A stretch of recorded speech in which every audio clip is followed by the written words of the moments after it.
This is the Catch a Break podcast, the insider's guide to breaking into and navigating the entertainment industry. I'm Julie Harris Walker. You can find us at catchabreakpodcast.com and all the social media at catchabreakpod, as well as all the podcast places. The presenting sponsor of Season 3 of Catch a Break is Revolution Entertainment Services, bringing digital accounting and payroll solutions to the production community. You can find them at www.revolutiones.com. Catch a Break is also sponsored by Cachet. Cachet is proud to introduce Cachet Pay, the no-touch, all-digital, pays-you-back AP system that you've been waiting for. And finally, we are also sponsored by Orlando's Motion Picture Catering, who has been feeding Hollywood since 2015. In this season, we are going to be talking with different groupings of crew members. We want to do a deep dive on all the different positions and understand how they all work together. We're calling this episode Establishing the Look and talking with a DP, a production designer, and a costume designer. Here we go. First, we have Wynn Thomas, who is a production designer. His credits include Defy Bloods, Shaft, the 2019 version, The Sun Is Also a Star, Alex Strangelove, and Hidden Figures, among many others. Hello, welcome. Thank you. How are you today? Well, Scott Stanton is a director of photography whose credits include Half Brothers, Crown Vic, All About Nina, and Benji for Blumhouse, among many others. Welcome, Thomas. Thank you. Nice to be here. And finally, we have Virginia Johnson, costume designer, whose credits include Hillbilly Elegy, Spencer Confidential, The New Mutants, Mile 22, and The Man from Toronto, an upcoming feature film for Sony Pictures. Welcome, Virginia. Hi, thank you so much. So glad you all are here. So as is our tradition, I'm going to ask each of you very briefly, what was your first job and how did you get it? Let's start with Virginia. Well, I actually started in the theater, and my first job in theater was a work-study job when I was in college in the costume shop. And from there, I eventually ended up being, I guess, discovered by public broadcasting here in Boston with WGBH. The director of an American Experience docudrama saw my work when she attended Opera Boston, where I had designed the costumes for Candide, and that led to my very first 1-hour special on Typhoid Mary. And from there, I just kept working. That's amazing. I love that story. Okay, Wynn, tell us about your first job. Well, like Virginia, my career started in the theater. I went to college. I actually, ironically, went to Boston University. I went to theater school there. And I had spent really my first many years working in the theater in Philadelphia and then eventually in New York City. And what happened was I loved working in the theater, but it was a very difficult theater. I was always poor. And I had decided to pursue movie work. I had gotten into the union in New York City. And as a result of that, being in the union allowed me to pursue television and film work. So I spent about a year interviewing with every major production designer in New York City. And none of them would hire me because I had no film experience. So what happened was there was a movie called The Cotton Club that was in New York. And a very famous production designer named Richard Silbert was in town designing the film. And it was a big deal that he was in New York, and the union decided to have a meet and greet with Dick at the union office. So I went to that meet and greet, and there were about 60 people there. And I was the sole black person in the room. And I didn't speak to Dick Silbert that night, but I was near him. And so at this point, I was fairly desperate to try and get into the business, and I was doing everything I could. So the next day, I called the Cotton Club office, and someone picked up the phone, and I said, "Can I speak to Dick Silbert, please?" And that person said, "Well, do you know him?" And I said, "Well, yes, I know him." And my feeling was that I had seen him at the meeting the night before, so I knew him. So anyway, he got on the phone, and I said, "Mr. Silbert, my name is Wynn Thomas. I was the black guy at the meeting last night. Do you remember seeing me?" And he kind of chuckled and he said, yes, I remember seeing you. So I said, "Look, I have this proposition for you. I've been trying my best to work into the movie business. Nobody wants to hire me because my background's in the theater. I would love to come in and show you my work. And if you like my work, I'd like to volunteer for you." And he kind of hemmed and hawed and said, "Look, the art department is completely booked. We don't really need anyone, but come in and show me your stuff." So a few days later, I went, showed him my portfolio. Said the same thing. He says, "There's no jobs available, but if you want to come and start doing some research for me, you can start on Monday." So I came in that Monday, got there bright and early. And when Dick came in, he kind of took me on a tour of the Cotton Club set, which they had already started to build. And then we went back to his office, and there were a bunch of books there. And he asked me to do some research, start looking for certain things. And I started doing that. And the awkward thing about that morning was that I was working out of his office, which means that I was constantly asked to leave the office because I was in the way. Finally, what happened was David Golden, who was the production manager on the film, came in and said, well, when Francis Ford Coppola is in Japan, and when he gets back from Japan, he's going to need models of all the sets. So get somebody to make these models. So their conversation turned to the budget, and I was asked to leave the office for about the fourth time that morning. So you can imagine how I was feeling, in the way, feeling awkward, feeling stupid, and all that sort of stuff. 10 minutes later, Dick comes out, and he says, you built models, don't you? And I said, yeah, I built models. He says, well, let's hire you to build these models. So I was the very last person to be hired for the art department for a job that was initially supposed to be for 2 weeks. And that job turned into a 6-month employment. And I was building I did lots of things. I was building models, and since I was a painter, I was a very good painter. I was designing murals, and I ended up working directly for Dick Silbert. And it was a great job, and it was a great experience. And that's how I got my first job. That is how you do it. That is great. Thank you. Okay, Thomas, beat that. Go. Can't beat that. That was amazing. Wow. After college, I opened a skate and snowboard shop in Virginia and one in Georgetown in Washington, D.C. And I was always interested in photography. My dad was an avid photographer. My whole life, he had a Super 8 16 millimeter camera in his hand. He was always filming. He was a Navy pilot.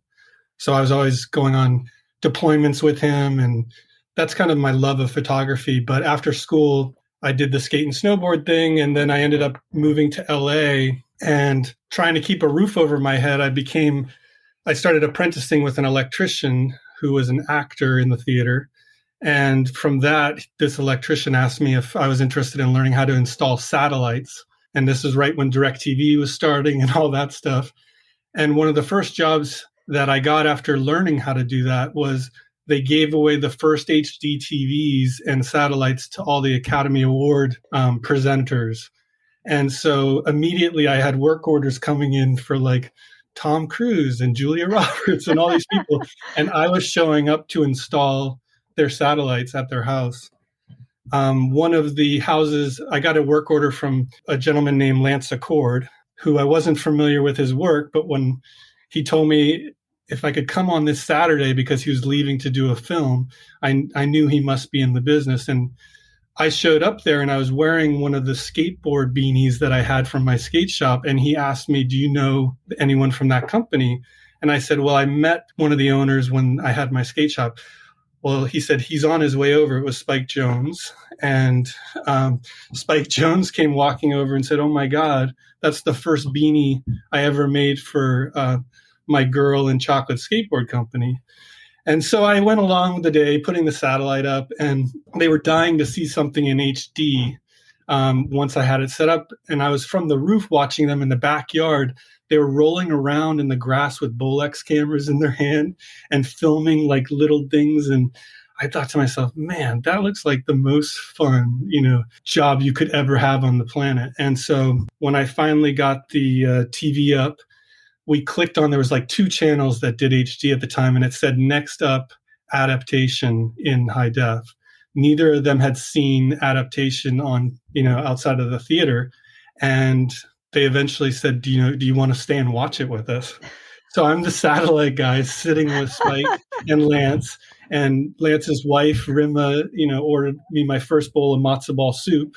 And we sat there and watched adaptation. And I just loved hearing them talk about every scene and things that came up. And after that, I left and I was driving home and I thought to myself, oh my God, I can't believe I didn't ask them to work with them. So I turned my truck around, went back, knocked on the door. Lance said, oh, did you forget a tool or something? And I said, I don't want to be the satellite guy. I want to be what you're doing. I'll work for free. Like Wynn said, I just showed up, and a week later I was on set with those guys and I was cleaning their cameras and filming music videos. And that was kind of my first break in the business? I am so happy I asked this question. Those are all amazing stories. I mean, it's just so true. You don't just go to film school and graduate and fill out an application, get a job. Like, that's not how it works. Gosh, that was great. Okay, now let's talk about your current jobs. And the first thing I love to do is let's dispel any myths about the job.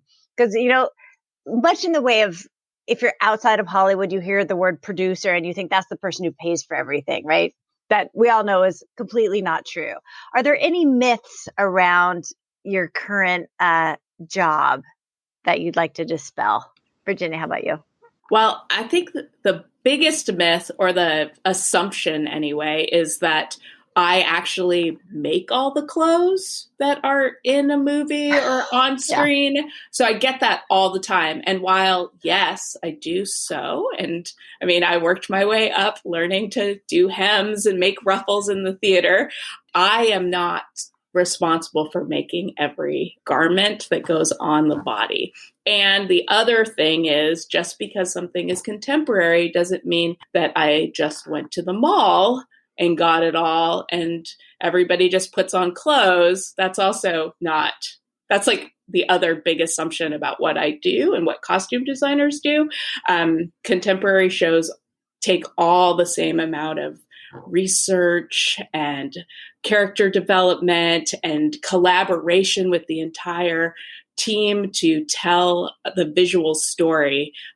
Every jean is not the same. And I think that every single person who puts pants on knows that. And that's part of what the costume designer is doing, is determining where a character finds that pair of pants and how they like those pants to fit and how those pants look with everyone else's pants. And so I just always have to put that out there, that it's not just going to the mall. Also, if you went to the mall every day for 12 hours, it would not be the fun job that everybody thinks it is. It's like doing work. It is actually physical labor.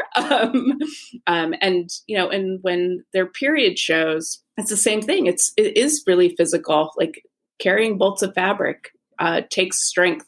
And especially when I was an assistant in the theater doing that in New York, I've never been in better shape than when I was carrying fabric. Yeah, that's my first, that's the most important myth. We don't make all the clothes. I love it. Wynn, how about you? Well, I think the biggest myth in the business is that the director knows everything, and the director is responsible for everything. I think that is really the most harmful myth that is out there, because the director doesn't know everything. And one of the reasons that they hire us is to help them formulate their approach to making the movie making process. So we are collaborating with them to create the look of a movie. I think so. I think the director knows some things, and part of what we are doing as collaborators, all of us are collaborators, is helping the director build that conceptual approach to the film to help define what it is. I think most people think the director goes out and he finds everything. The director does not do that. What happens is that that is the job of the production designer. It is actually the job of the production designer to take the writer's words and turn them into concrete images. The director does not do that. We collaborate with the cinematographer and the director to ultimately make those decisions. But it really is the production designer who begins that process, working very closely with the locations person. The director, depending on what kind of movie it is, the director does not get involved until we begin to build these choices together. So the director is coming to the process with his or her ideas and collaborating with this team of costume designers and cinematographers to build the look of the movie. And I'm going to want to drill very deep on all of that. Thank you for bringing up. That is really, we're going to get into all that juice. Thomas, let's get your myth on the table. And then I want to dive into how you all work with the director. I think maybe that the myth that there's one way to get to your destination. People always, I'm still feel like I'm early in this journey, but I always have younger people than myself asking, like, how did you do this? How did you do that? And it's such a unique path from every amazing artists I've worked with. And I love to, be in the presence of other filmmakers and collaborate with costume designers and production designers. And I've been able to be a fly on the wall for several bigger films.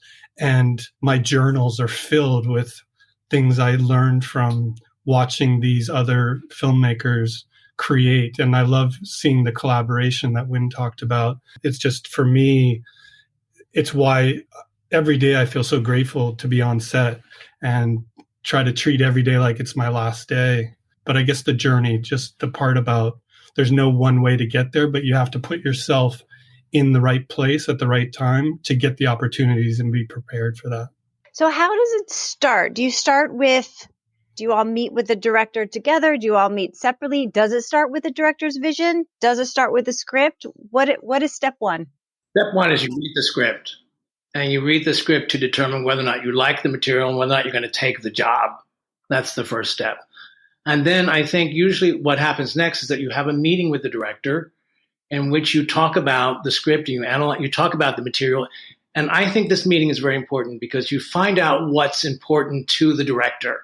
And again, here's the thing. The mythology is the director knows everything that he needs to know. And that is absolutely not true. For me, those early meetings are important because I'm trying to find out what part of the story is important to the director.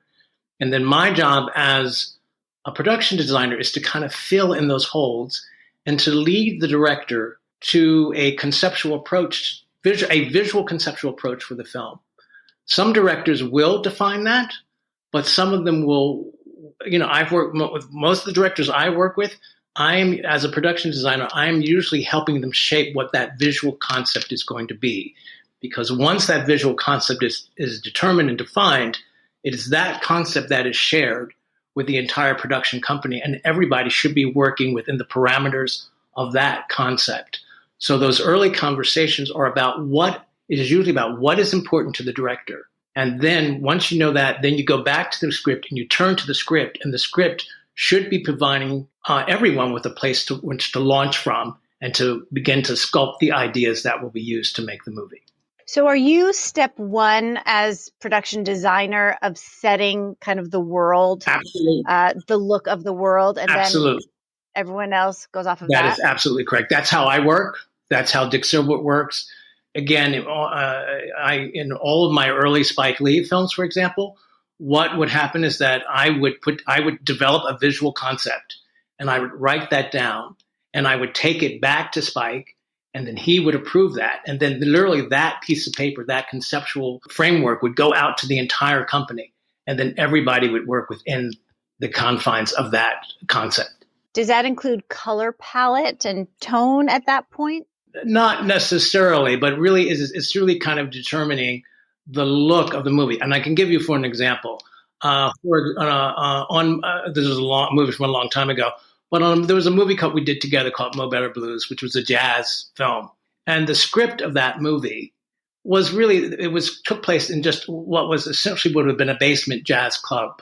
That's what was written in the script. But the film felt like a 1950s movie musical to me. And I went back to him and says, I think we should treat this like a 1950s movie musical, like it's a period film, and that, the sets, instead of being in a dank, dark basement, I'm going to fill them with color, and I'm going to make them 2 stories, and I'll make them big. And Spike was very excited about this because all of a sudden, by doing it this way, he was able to move the camera in a very lyrical way that he would not have been able to do had we put it in a dark basement.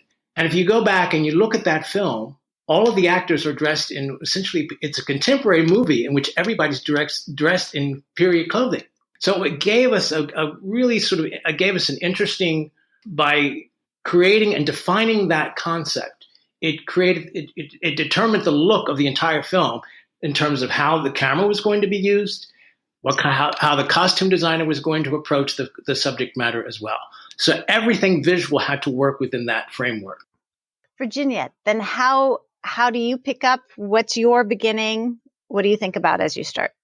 I think what Wynn said is as somebody who trained in theater, we always start with the script. You go deep into that script, and I spend my first pass, I'm reading it and I'm like, what is the story? Am I engaged in the story? Do I feel excited about the story enough to want to tell it through how people dress?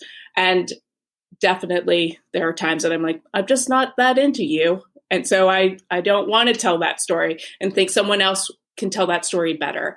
But in those first reads, what I'm looking for is, who are these people?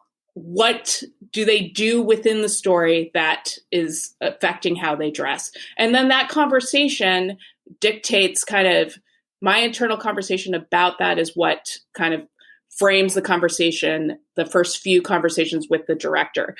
And similar to what Wynn said, my first pages of any notebook on a show are just that kind of stream of consciousness of what the director is saying about the characters, the world. And I always start out with a few questions too, so that if that stream of consciousness isn't getting me to why do we want to tell the story and how can I support what is essentially the world, then I have to kind of direct that conversation so that I can get there.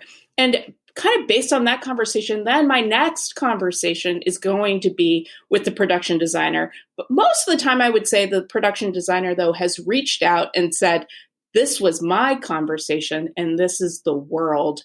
And our collaboration is, how do we take the characters in the story and fit those characters into the world? And sometimes the character doesn't fit in the world, and that is the story. Like, the story is this person just doesn't work in the world of the story.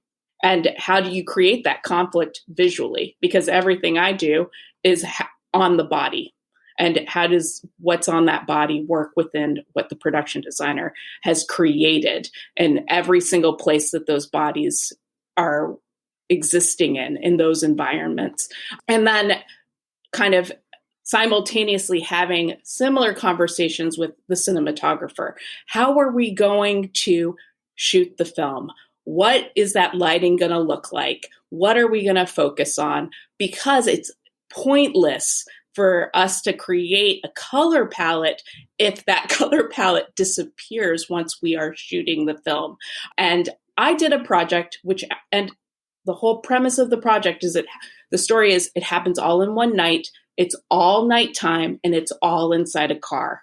So we're filming in the car, we're filming the driver of the car, and we're filming what the driver sees outside of the car, which is at night. So in our early conversations, it's about the upholstery of the car, the dashboard of the car, all of the gizmos inside the car. And then with the DP, it's how are we going to see the driver? How are we going to see the driver's passengers? How are we going to see outside of that vehicle? And how can I make sure that we see the characters? And playing with color and texture and reflection, we get a sense of how the body fits into those smaller environments. And suddenly, everybody starts. And what I love about something Wynn said about, like, the director thinks they know everything right off the top. Sometimes the actor does too. And they're like, I'm a heist driver. I'm going to wear black leather. And then you have to go back and say, actually, the way we're approaching this film, you would just be a hand if that was our approach. We need to actually make something that shows up, shows the silhouette of your arm, really accentuates and highlights you. And we actually ended up making what everyone first thought was, we're just going to buy a black leather coat. It was actually a pale blue corduroy because it had a beautiful reflective quality to it. It showed age and it read dark because of the way it was lit. So, it's having all of those conversations and sharing. Like, you don't show up on the day and go, this is what they're wearing either.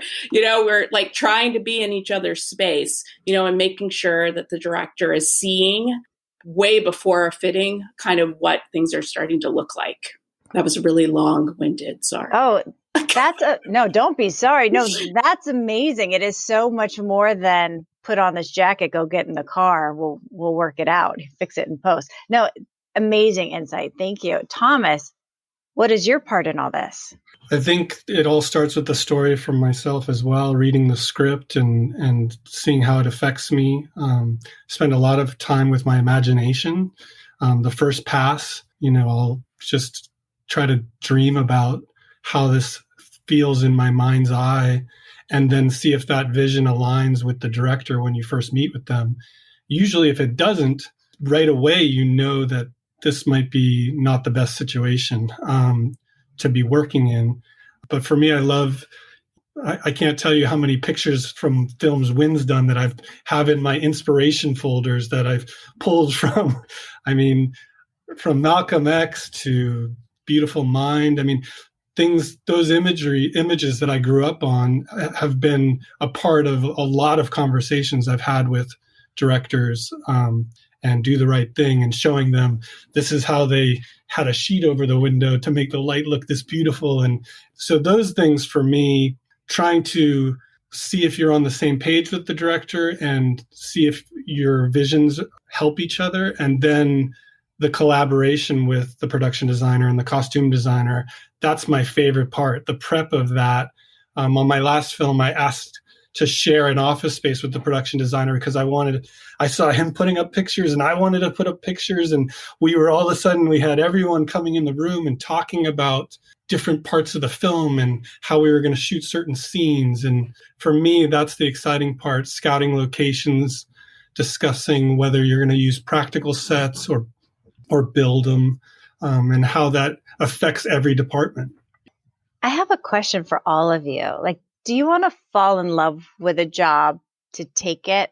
Will you walk away from a job if you're not in love with it?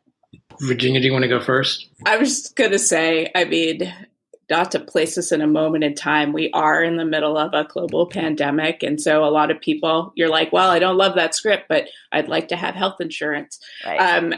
But at the same time, in normal times. Yeah, but I would say, though, that currently what I have really wanted to do is, as a Filipina American, I want to tell stories that maybe I never saw myself seeing and experiencing when I was growing up, or even now. And so I'm actively looking for directors and writers and producers that may have a place for me in a way that I didn't before. Definitely early on, it was, I like the script enough. This is an opportunity. But right now, I really just want to tell stories that resonate with me, or I feel really connected to, or that in some way reflect the diversity of my experience and the community that I am connected to, and that I want my family to see themselves in as well.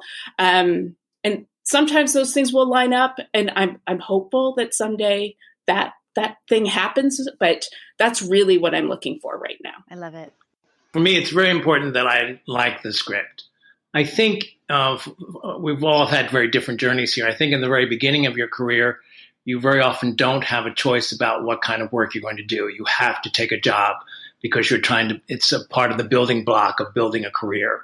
And if you're lucky, I believe that you get to a point where you begin to have some choice over what it is that you do. And so for me, the first and the most important thing is that I have to like the material, because if I don't like the material, I'm not going to want to do it. Doesn't matter what they're paying. I'm not going to want to do it. The other thing is I have to like the director. The thing about the interview process is not only is that person interviewing me, I'm also interviewing them, because I'm going to be spending anywhere from 4 to 6 months with that person. And if I don't like them and if I don't like their energy, I'm not going to want to be there. For me, so it's also what kind of work environment am I going to be coming into? So for me, it's the most important thing is that I must like the material. This is a story that I feel that I must want to tell, because in the end, this is my legacy. That's what's going to be left, is the body of work that I've created. Yeah, it matters. Thomas, what about you? I love that. In the beginning, when I was doing music videos and things like that, I used to gauge it. I have to like the song to shoot the video. So now with scripts, I have to like the script and be moved by it. In the beginning, I would never turn down a job whether it was for pay or anything. I was just do everything. And now for me to leave my family, to go on location and be away from my kids and my wife, I have to really love the story, and I have to also love the filmmakers that are going to be a part of it. And that's often the director, but it could also be the line producer. It could be, who is this tribe that they're putting together? Is it a group that I want to be, a part of for the next 6 months or however long the shoot is? And so, I put every script that I get that I like, I pass off to my wife. She reads it. We talk about it. Then I talk to my kids about it. And it's really becomes a big family decision of like, is this something that, will inspire us, and how do we move forward?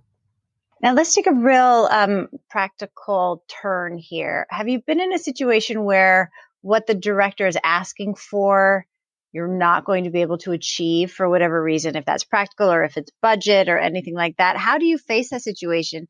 And have you had success where you've had to convince the director that another approach would work to deliver the effect that they want? I think I've been in all those situations where sometimes you don't have the money to achieve what is in the script or what comes out of a conversation. And then when you run into that situation, it becomes a little bit more complex because the director is not just the only person involved. Usually the line producers are involved, the producers are involved. So it becomes, there's a lot of voices in the room trying to get to what the ultimate decision is going to be. My job as the production designer is to figure out, to try and meet the director's needs the best way that I possibly can. That is my job. And if there's budgetary reasons, then that's out of my control. And it's the producer's job at that point. It's not my job to say no to the director, ever. It's the producer's job. And at that point, I go to the producers and says, this is what, this is boom, boom. These are the parameters that we're dealing with. And it's the producer's job to tell the director they can have something. This is a very important lesson to learn. Just want it to be out there. Now, sometimes there's a situation where I have a different point of view or approach to something. And it's my job to convince that director that if I feel strongly about this, and very often I do, it is my job to convince him. But I'm going to be trying to convince him because it's not something that I want. It's something that I think is going to serve the story better. And I always come to these discussions from a story point of view. It's not about Wynn Thomas. It's about servicing the need of the story. And if I think that my design decision is servicing the need better than his decision, I'm going to fight for that. And a good director will appreciate that fight. Who else wants to jump in on that one? Yeah, I love what you said, Wynn. I find that a lot of the things that come up in prep for a director, if something that I can't provide, usually it's discussed in prep and we've figured out whether what works and what doesn't work. I love what you said about never saying no to the director. Let the producers do that. I haven't done that enough, I think, because I'm usually the one breaking the sad news to the director, and maybe that's hurt me. But I also find that when I read a script, usually on the third or fourth time reading it, little red flags start to pop up in certain scenes. And I know that if we don't deal with them in prep, you can never fix a problem in production. And so if something jumps out to me, I like to talk to our team and figure out together, like, this is going to be an issue. And I've been in the situation where the director thinks, oh, a great actor can fix that, or this, and it just doesn't happen. And so a lot of times I'm just looking for things in the preparation of the film, like, that might not work. And how do we fix them in prep or before that on the page? I love that. That should be the new mantra instead of fix it in post. No. Fix it in prep. Yes. Virginia. Oh, I think it's also just really important to remember that there's a whole team of us that can come up with solutions. And for me, sometimes I'll be like, well, this could be a problem. But then remembering I alone don't fix the problem. It's like all of us. So, you want to do like a super complicated stunt and the person is in a bikini and the stunt coordinator is like, you can't put her in a bikini. I was like, well, it's in the script, the director, the actor, there are all these people in these preliminary conversations. If this really can't happen, I'm not going to change what they're wearing because without everyone being on the same page. And so, sometimes what the story needs is different than what all the other voices in the room are saying. And it's like together we come to the decision on how we tell the story. And I just, especially early on, I was definitely more of a like, oh my God, we got to fix this now. And now I'm definitely more of I just wanted to point this out. Here's the situation. How can we help and come to the solution together? And same thing when I totally have never agreed with anyone more. I'm not the no person, like that's not, I'm here to tell the story and provide the visuals. So if it's a budget thing, I came from community theater. Like we come up with creative solutions, and I'll always want to be a part of the creative solution to tell the best story. But at the same time, I didn't greenlight the script. So, that has like the high-end fashion show with a million changes, I didn't write the Sex and the City wedding scene. Yeah, exactly. Right, exactly. So it's just like important to remember that too. And not to take it all on yourself. Yeah. Now, part of the thing I find so delicious talking to all of you is that you're artists and you talk like artists. I also know that you're department heads and you have to deal with budgets and paperwork and crews underneath you. So I would love to hear how you kind of took on that part of the job, how you manage your budget, how you manage your staff. Can we talk about that kind of businessy side of it? Happy to go first. I have a strong team. The joys and pleasure of my job is putting together my team, which includes the art director and the set decorator and the assistant art directors and set designers and all these folks. So what happens now, I'm at a point in my career where I've been working with the same art director for many years now. And the joy of this particular relationship, this gentleman's name is Jeremy Woosley, is that he kind of takes care of the numbers for me. That wasn't what it was like in the very beginning of my career where I was very conscious. I think the joy of my own journey is that all of my early years taught me the lessons about budgeting problems and how to organize time and all that sort of stuff. So that was my foundation. So now I have a strong team who kind of does the day-to-day on that. And I only jump into the practical aspects of it when it's not servicing the need of the movie or the need of the design, okay? Because I've been working with Jeremy for so many years now, I almost never even know what the budget is because he kind of takes care of it for me. This is not a practical way of doing it, especially if you're starting out. You really do need to know what things are going to cost and the consequences of how you're spending the money. But I know all of that. So here's the thing. No one can come to me and says, oh, you can't spend something here because it's going to cost this. I know what it's going to cost. I know how much labor it is. I know. So they can't fool me. So that's why I'm able to trust somebody else to do it, because I understand all the mechanics of making the day-to-day from the financial point of view as well as the scheduling point of view work. So it's important for any young artist who is doing this to take the time to learn about all of that, because it is going to have an impact on the decisions that you will make later on. So I, in kind of working my way up, decided early on, after doing several PBS docudramas and some independent films, that I wanted to get a better handle on budgeting much bigger projects. And my route to doing that was actually convincing a costume designer, John Dunn, to let me be his costume supervisor I had never been a costume supervisor, but I had a body of work that showed that I understood how movies were made and could manage my own budget. And through that, worked for a decade as a costume supervisor. And sometimes, and I think it's because also I have chosen to make my home in Massachusetts. My path is a little bit different, but because I costume supervised really big films, I really learned how to put together a team. I learned how to budget, and I learned how to have conversations, sometimes very difficult conversations with producers about what it took to make a movie on behalf of the costume designer. And I learned what it also meant to be the bearer of the bad news. And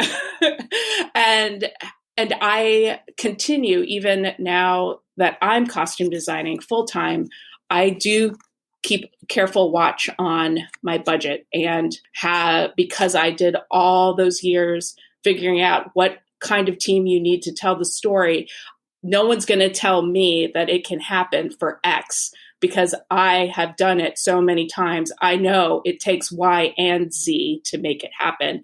When someone says, "Oh, you're not going to dress the background," I know that I'm going to dress the background. We always end up dressing the background, so the things that kind of help you develop that budget, I did so for so many different costume designers too, that I also feel like through those experiences have a better understanding of how to approach lots of different shows, and gained a lot of practical knowledge doing it. And I'm going to be forever grateful to those designers for, especially in the beginning when I was pretty green as a costume supervisor, for letting me do that.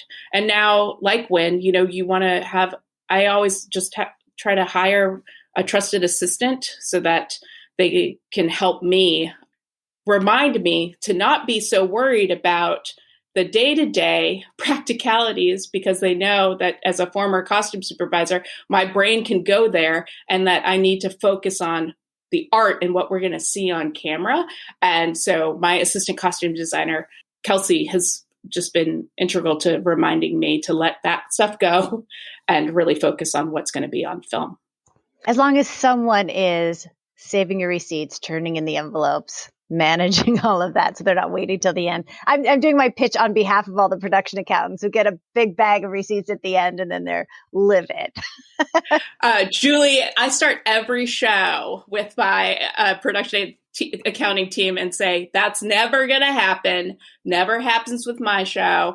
And they're always like, oh my God, Virginia, everyone says that you always turn in your receipts. And I'm like, of course, because I don't want to be the bad guy. Because they'll talk about you on Facebook. I'm here to tell you about receipts coming in with safety pins on them. Or the bag of receipts. I've seen that as a former costume supervisor. Yes. Okay, Thomas. I love that side of the business. Early on, I wanted to form a little mini production company here in LA. When I was starting. So I did that and have produced commercials and independent films where, I got to see behind the curtain, so to speak. I've also found that being kind to vendors and developing relationships over the years, how important that is to, if you're doing a small indie film and you need to call in a favor, people have wanted to help lift up your career. So I feel like that's a big part of my journey, has been surrounding myself with, people that inspire, but also are there for the same reasons that I am. And then, creating these relationships with vendors. And I find sometimes in prep, a director might say, I want to do this cool shot. And I know that the shot requires a techno crane and this and that. And I know that it's something that's for the show of it, and it doesn't help tell the story. So oftentimes I'm looking at ways to be more frugal, but also to serve the story better, I guess. A lot of times, these big swooping crane shots and things like that don't help tell a better story. So those discussions happen in prep as well for me. And I save all my receipts. See, this is in my envelopes. He's holding up your petty cash envelope with your receipts in there? Yes, exactly. My rental car that I put on my credit card because production forgot to set up an account. Oh my gosh.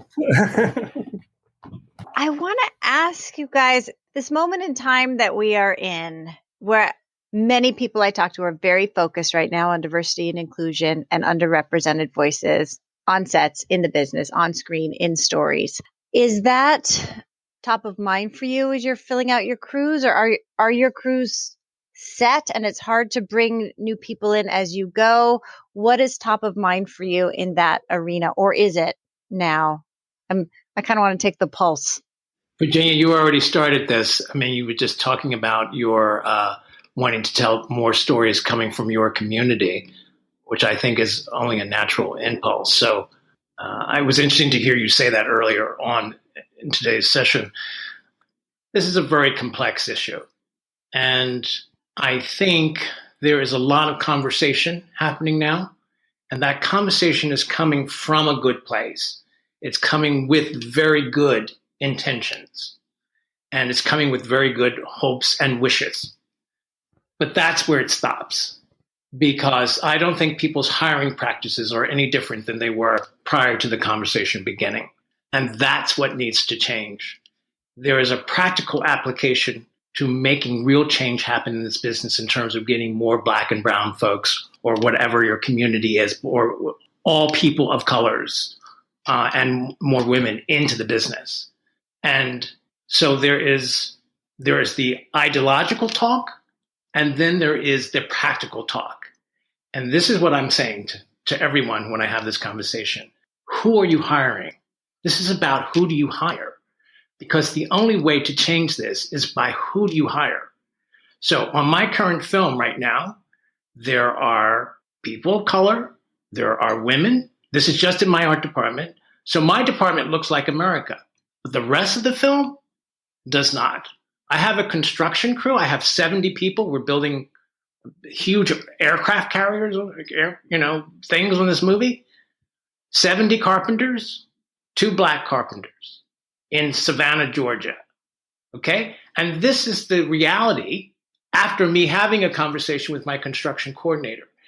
Part of the problem is that people don't want to hire outside of their comfort zone.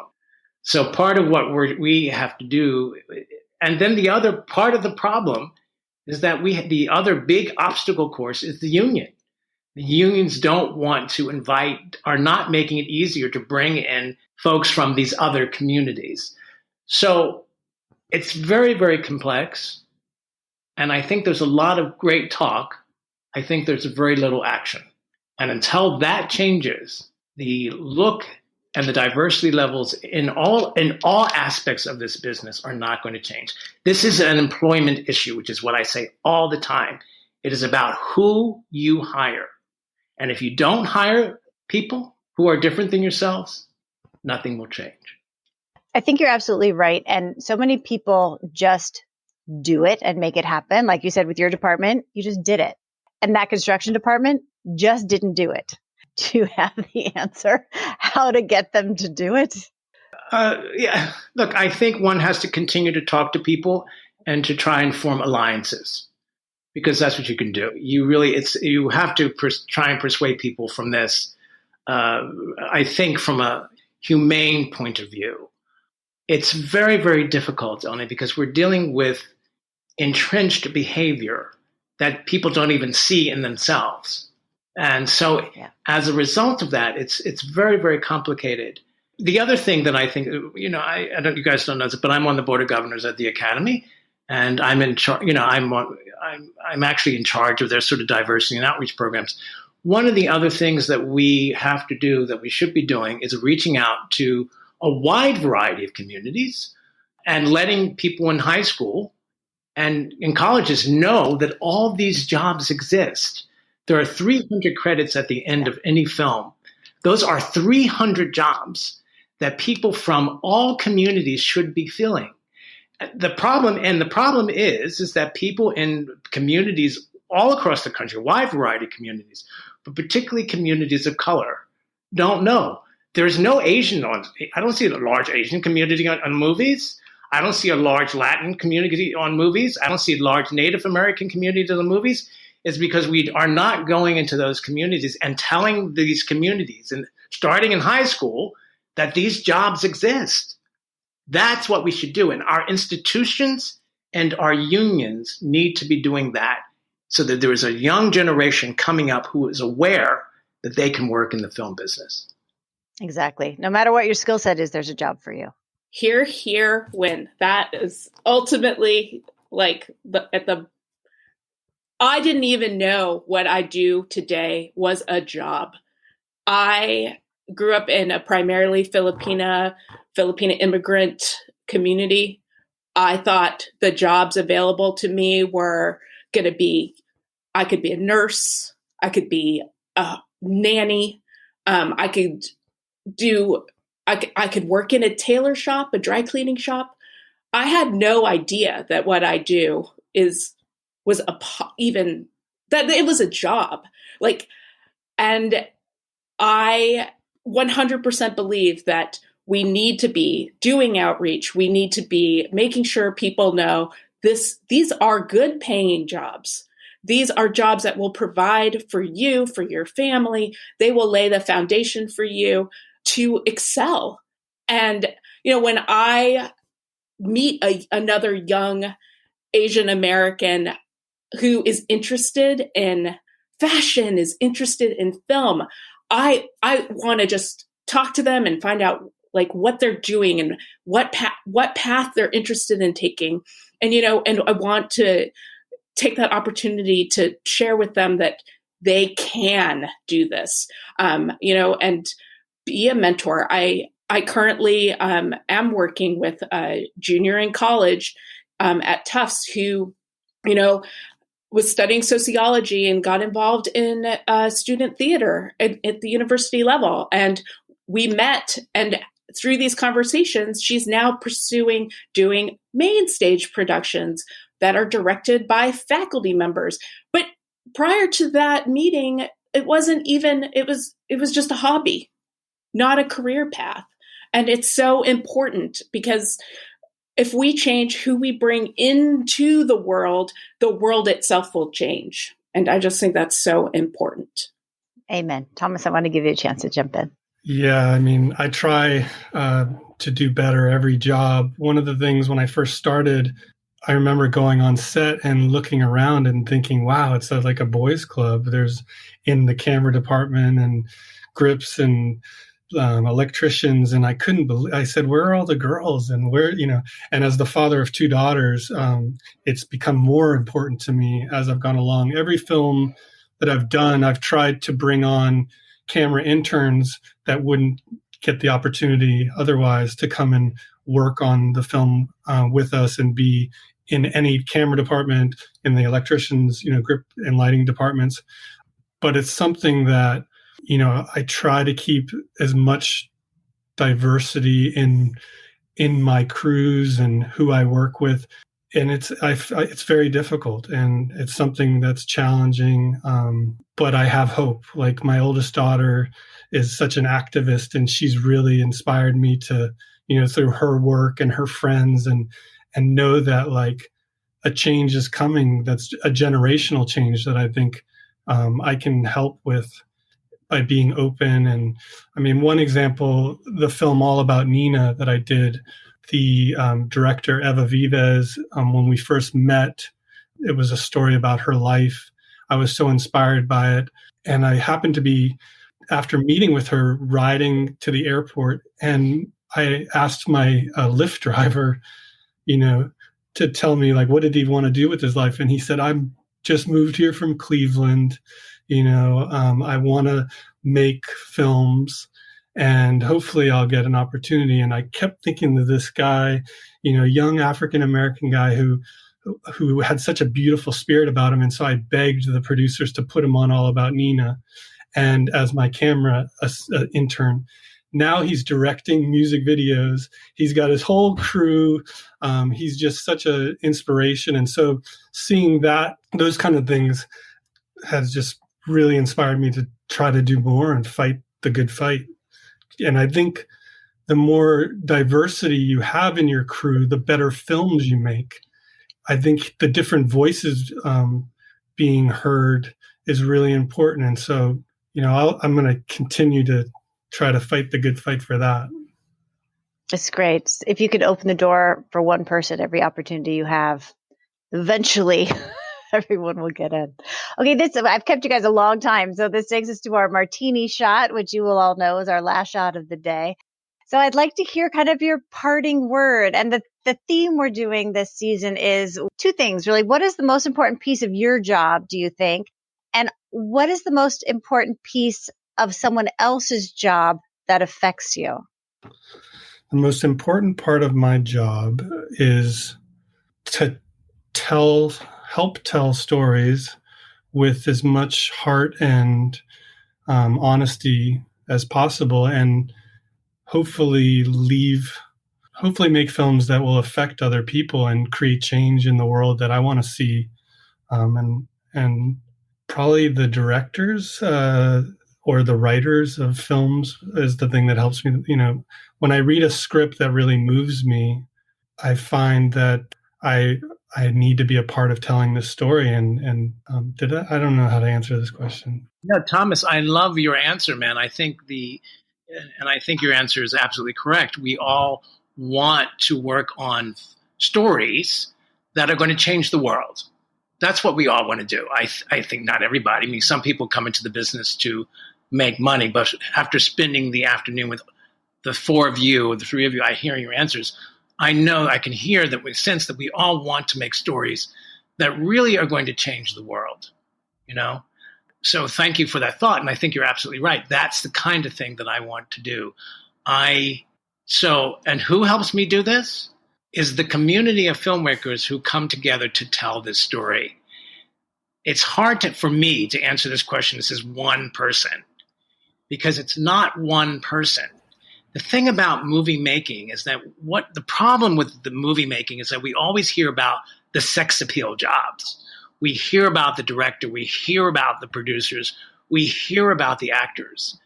But there is a community of people who come together, who are responsible for the movies, who never get credit. And that is the joy of the experience for me. It's, especially to go out and to be part of that community gives me the most pleasure and fills my heart with joy every single day. Even with people having masks on and I can't see what the rest of their face are doing, it still fills me with joy to be working with all these people. And the person, even someone from the craft services, all the way up to the first cameraman, everybody is making a contribution to this thing that we call art, to this thing that we call movies. Every single person is important. So I'm a little reluctant to say one person does this and one person does, because it is about the community that we work in that helps us to create these products, these films, these stories. I don't even know how I'm supposed to follow that up. I mean, I was like, yeah, that's exactly it. I mean, and that does answer why the three of us are here together having a conversation with you, Julie. It's about this collaboration and how that collaboration puts something on the screen.